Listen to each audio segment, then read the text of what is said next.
This micro-credential deals with automated manufacturing control systems and consists of 5 targeted skills. This targeted skill deals with automated control system basics.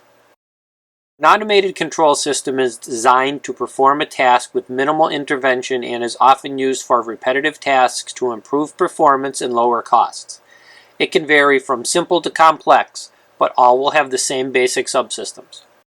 Power distribution may consist of high and low voltages, 120 volts AC or higher for motors and pumps, and usually 20 volts DC or less for inputs and outputs. A master power switch for the entire system, along with any power supplies to deliver required voltages for control systems, will be included. Motor controls to operate and regulate the motors and pumps are needed for the system. Motors may move a conveyor belt to regulate the speed of a motor so that all of the functions in the system are in sync. Starting and stopping hydraulic or pneumatic pumps and valves are required for the system to function for presses. Pick and place robotic arms are required to move the product being manufactured. Safety systems are integrated into any automated control system. A master power switch can disable the entire system for maintenance. Safety limit switches, safety mats and cages, and light sensors to disable machinery shut off the system if a person gets too close to the machinery when in operation. Machines need to be designed that if something is in the way, all operations stop. A person putting their hand in the machinery to move something can be seriously injured, so safety protocols need to be put in place. Controllers and input-output will operate the motor controls.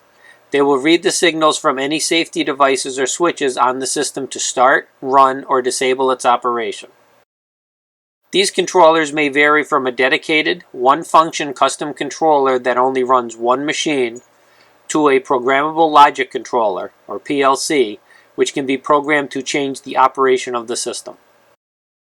Communication will allow machines to run unattended and allow multiple systems to be monitored from one location. Controllers may be connected by way of an Ethernet port the same way as a computer and allow full access to the control system.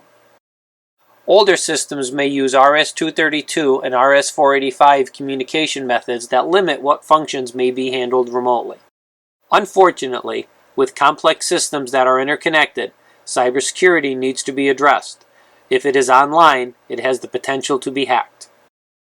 Communication allows for a human to interface with the system.